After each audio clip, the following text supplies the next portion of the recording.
Bien-aimés dans le Seigneur, amis téléspectateurs, Shalom. Je vous souhaite la bienvenue à notre méditation de ce vendredi 5 juin 2026. Et le texte que le lecteur de la Bible nous propose est celui de 2 Samuel chapitre 7, versets 18 à 29. Mais avant, nous allons prier. Nous prions le Seigneur. Père, nous te rendons grâce et te disons merci, toi qui nous donnes de pouvoir ce jour plonger nos regards dans ta parole qui est esprit et vie. Seigneur, viens nous vivifier par cette parole et donne-nous la force de la mettre en pratique pour la gloire de ton nom, au nom de Jésus. Amen. Alors, notre texte, comme je le disais tantôt, est celui de 2 Samuel chapitre 7, les versets 18 à 29, et nous faisons la lecture.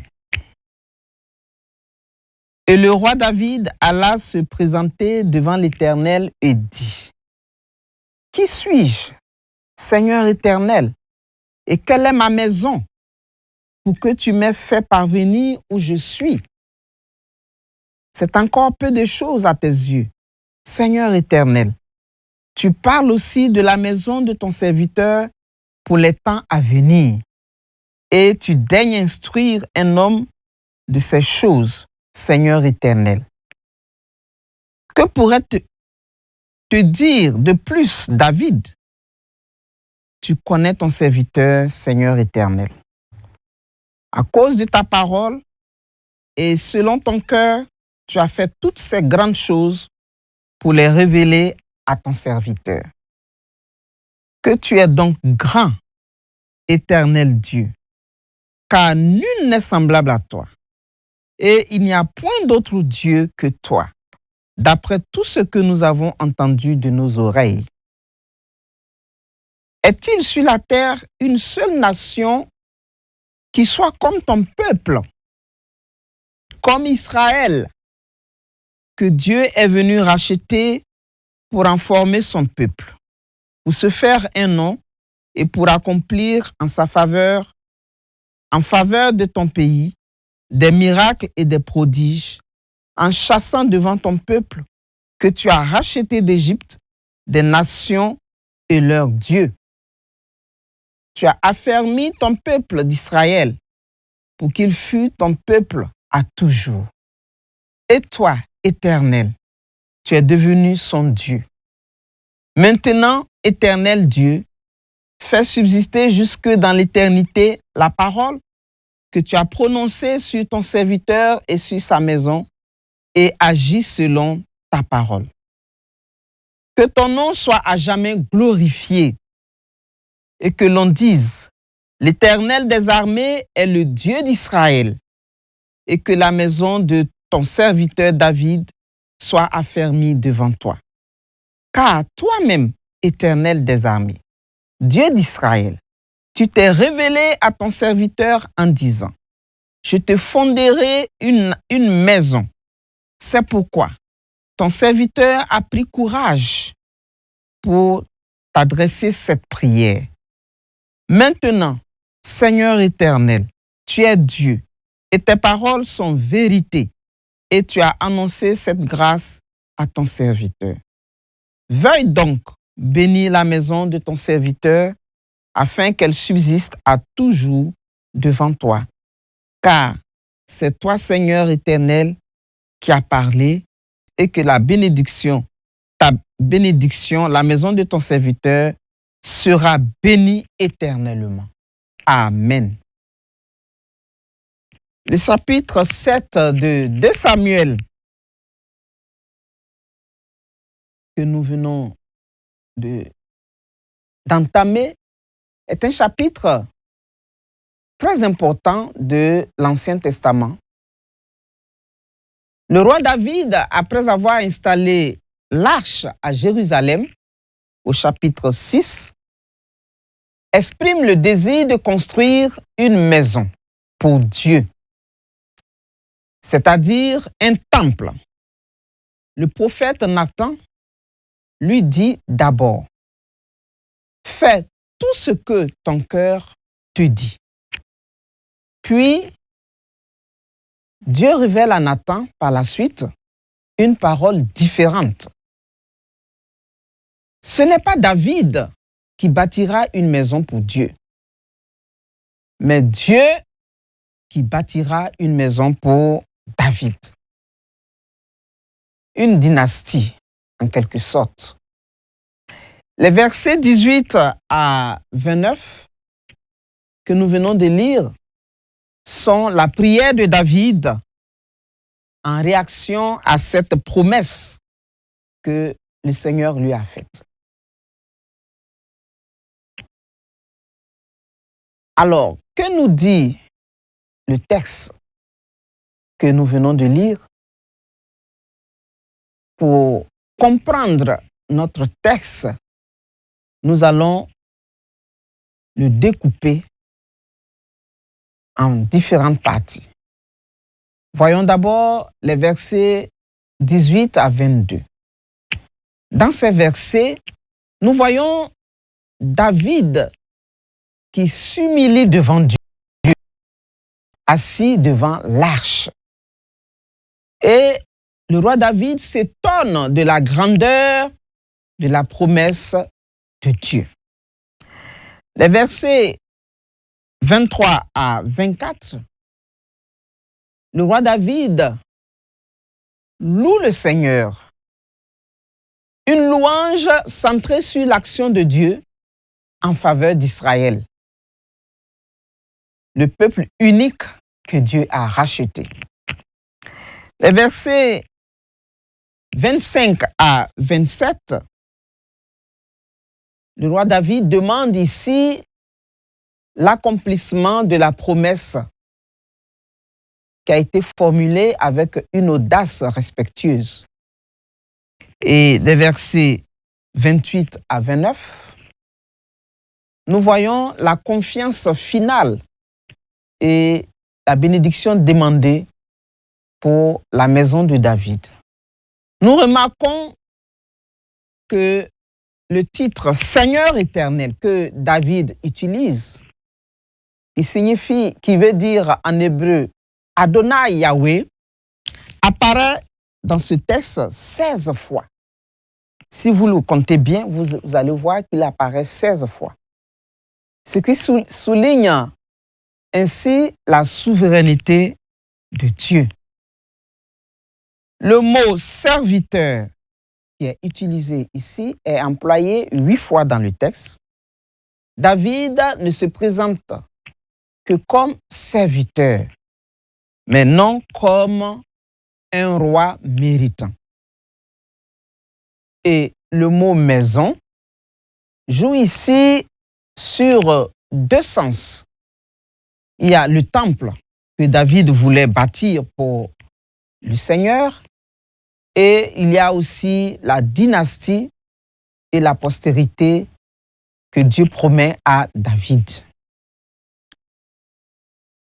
Et nous voyons l'expression « pour toujours » qui revient plusieurs fois aussi dans ce texte, qui met en valeur la promesse faite à David par l'Éternel. Il faut remarquer aussi que dans notre texte, il y a des situations frappantes que nous allons souligner. La première situation que nous pouvons voir ici, c'est qu'aucune requête intéressée pour la richesse ou la gloire personnelle n'a été adressée par le roi David. Deuxième situation, nous voyons que David ne prie pas pour que Dieu change d'avis, mais pour que Dieu soit fidèle à sa propre parole. Et enfin, la dernière situation que nous voyons ici, c'est que la prière que le roi David adresse est à la fois adoration avec une rétrospective sur ce que Dieu a fait et une demande et une prospective sur ce qu'il fera plus tard. Que comprendre de ce texte ou quelle interprétation pouvons-nous faire de ce texte? Au sens littéral, nous voyons que David vient de recevoir une promesse inouïe de la part de Dieu. Sa descendance régnera éternellement. Et un de ses fils bâtira le temple. Sa réaction n'est pas la fierté, comme d'autres le feront, mais plutôt la stupeur. Il se considère comme une maison modeste. Verset 18. Il reconnaît que Dieu ne regarde pas le mérite humain. Tu as agi à cause de ta parole et selon ton cœur, s'exprime David au verset 21. C'est une théologie de la grâce pure. Et l'auteur de Samuel veut montrer que la royauté de David ne repose pas sur des exploits guerriers ou diplomatiques, mais sur l'élection gratuite de Dieu. David est un élu de Dieu par pure grâce. La prière de David devient un modèle pour tout croyant. Devant une promesse de Dieu, la bonne réponse est l'humilité, l'action de grâce et la confiance active. Ce texte prépare en outre la suite de l'histoire biblique. La promesse de Dieu, 7, est citée dans les psaumes. Nous les voyons dans les psaumes 88 et les psaumes 132. Dans les prophètes, nous voyons cela dans Ésaïe 9 et Jérémie 23. Et finalement, dans le Nouveau Testament, comme promesse accomplie en Jésus-Christ, notre Seigneur. Et cela, nous le voyons dans le texte de Luc, chapitre 1, les versets 32 à 33. Ainsi donc, nous voyons que la prière de David n'est pas seulement une prière personnelle, mais cette prière devient une prière messianique. Nous allons faire l'analyse de quelques versets clés. Voyons d'abord le verset 18. Qui suis-je, Seigneur éternel, et quelle est ma maison? S'exprime le roi David. Ici, le roi David fait allusion à la vocation d'Abraham. Nous voyons cela dans Genèse 18, verset 27.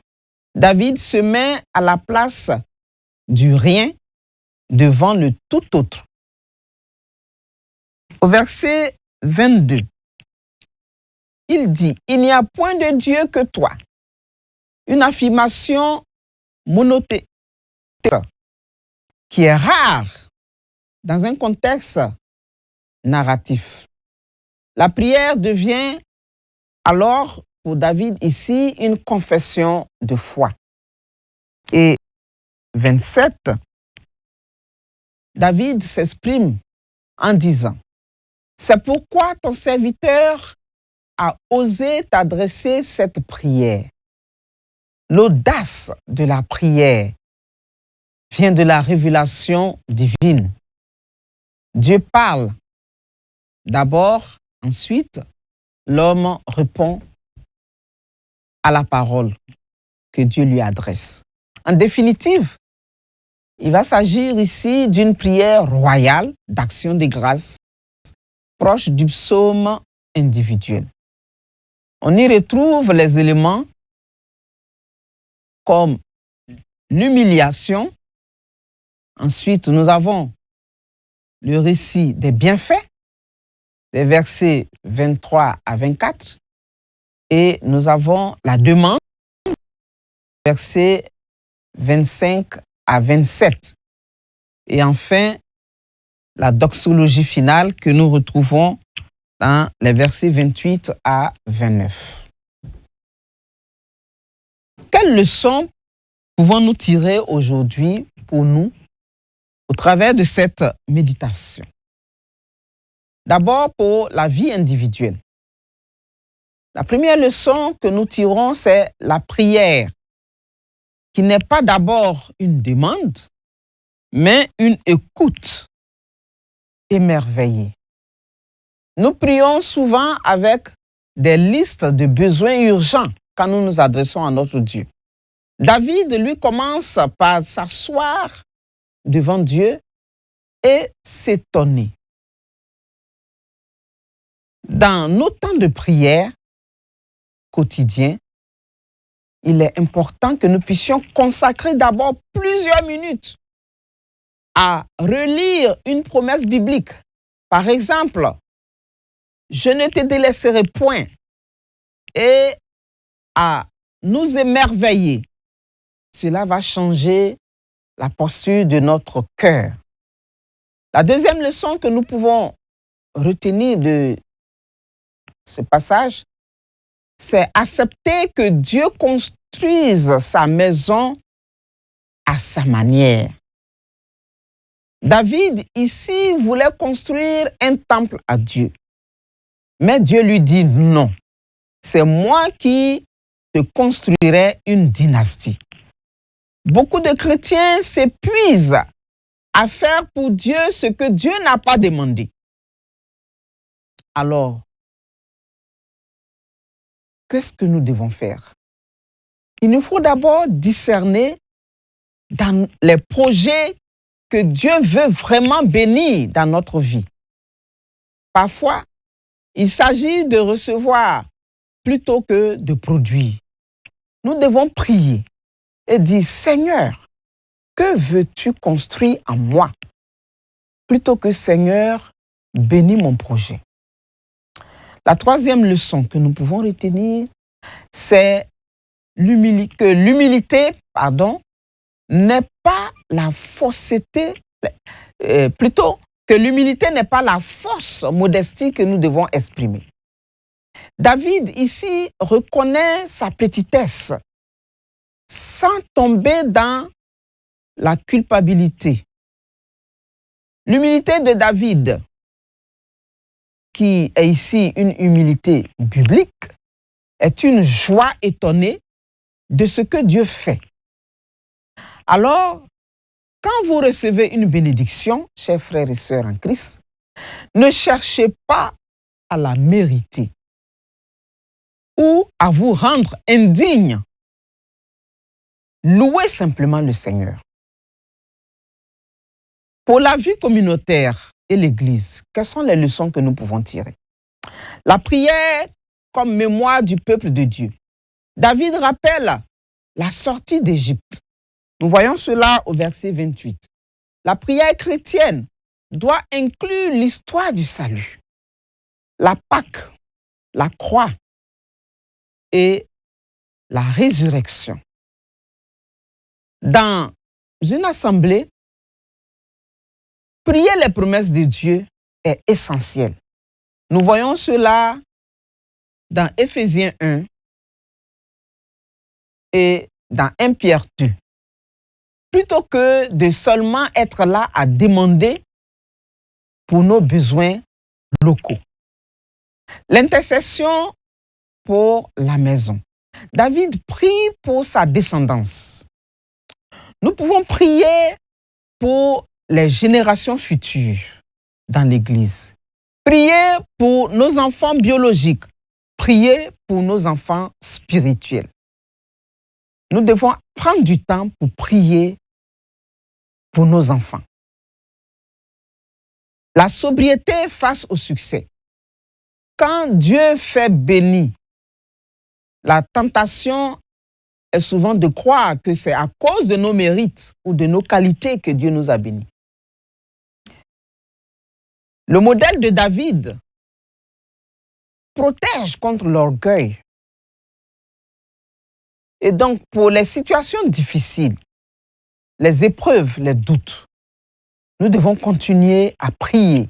Même quand Dieu tarde, la promesse à David ne s'accomplira pleinement que en Jésus-Christ. 1000 ans plus tard, nous prions souvent pour des choses que nous ne verrons pas de notre vivant. Par exemple, nous pouvons prier pour la guérison d'un proche, mais nous ne verrons pas cette guérison. Ou pour le réveil spirituel d'une communauté, et même pour le retour de Christ. À titre personnel, posons-nous souvent les questions suivantes. Est-ce que ma prière ressemble davantage à une négociation ou à une adoration? Deuxième question. Quelle raison, c'est-à-dire, est-ce qu'il s'agit des projets de ma carrière ou bien de mes relations, ai-je tenté de construire pour Dieu sans l'avoir consulté? Ou alors, suis-je capable, comme David, de recevoir une bénédiction sans m'enorgueillir? Alors, le lecteur de la Bible nous pose 2 questions pour notre réflexion. La première question est la question 2. Qu'est-ce que ce passage m'apprend sur Dieu le Père, Dieu le Fils, Dieu le Saint-Esprit? Il s'agit ici plutôt dans notre texte de Dieu le Père. Ce passage le révèle comme le Dieu de l'alliance gratuite et souveraine. David appelle Seigneur éternel, Adonai Yahvé, soulignant sa seigneurie absolue. Le Père prend l'initiative. Ce n'est pas David qui bâtit une maison pour Dieu, mais Dieu qui bâtit une maison pour David. Il est un Père qui bénit sans condition préalable de mérite humain. Tu as agi à cause de la parole et selon ton cœur. Verset 21. Il est aussi le Dieu rédempteur d'Israël. Il a fait de son peuple une nation unique. Et nous le voyons au verset 23. Sa paternité se manifeste par sa fidélité et ses promesses pour toujours. La dernière question, c'est la question 5. Y a-t-il une promesse? Dieu promet à David une descendance qui lui succédera et dont le trône sera affermi pour toujours. Cette promesse comporte plusieurs éléments. D'abord, un fils de David bâtira une maison, c'est-à-dire le temple de Dieu. Ensuite, Dieu sera pour ce fils un père et ce fils sera pour Dieu un fils. Même si ce fils pêche, Dieu ne lui retirera pas sa faveur comme il l'a fait avec Saül. Et enfin, la maison, le royaume et le trône de David seront établis pour toujours. Alors, que nous dit le commentaire du lecteur de la Bible pour compléter notre méditation? Soulagement. Quand peut souffler une charge énorme, lui est enlevé. Dieu prend sur lui le fardeau du roi et lui garantit l'exécution de ses projets ainsi que le rayonnement de la dynastie royale. Il ne reste plus pour David que de se répandre en action de grâce. Dieu est fidèle, versets 18 à 24. La personne de David occupe une place privilégiée dans le cœur de Dieu. Il est loin de l'Éternel, élevé en dépit de sa condition modeste. Sa vie et son histoire sont indissociables de la vocation d'Israël. Au départ, Yahvé appelle un homme, Abraham. Il lui fait la promesse d'être une grande nation pour en former son peuple et pour accomplir en sa faveur des miracles et des prodiges. Israël est le peuple élu comme témoin de l'amour, de la bonté de Dieu, sa grandeur, sa puissance. Son rôle dans l'économie du salut est particulièrement pédagogique. David croit Dieu, versets 25 à 29. Les paroles qui sortent de la bouche de l'Éternel sont vérité. Elles sont sûres et très dignes de foi. David y fonde sa prière. Verset 27. Par expérience, il sait combien la parole de Dieu est certaine, puissante pour libérer et délivrer.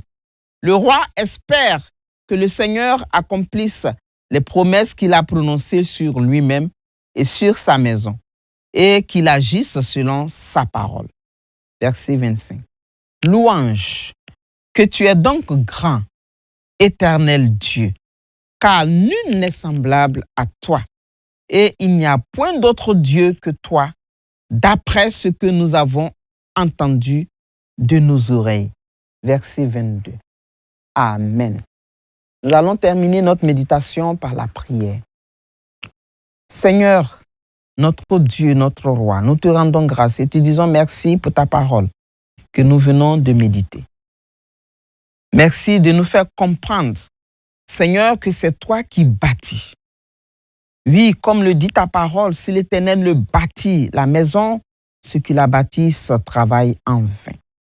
Et tu veux bâtir, Seigneur, notre maison. Tu veux bâtir notre vie, nos projets. Donne-nous d'être conscients que nous n'avons aucun mérite devant toi, face à tes promesses. Seigneur, dans la réalisation de nos projets que toi-même tu as agréés.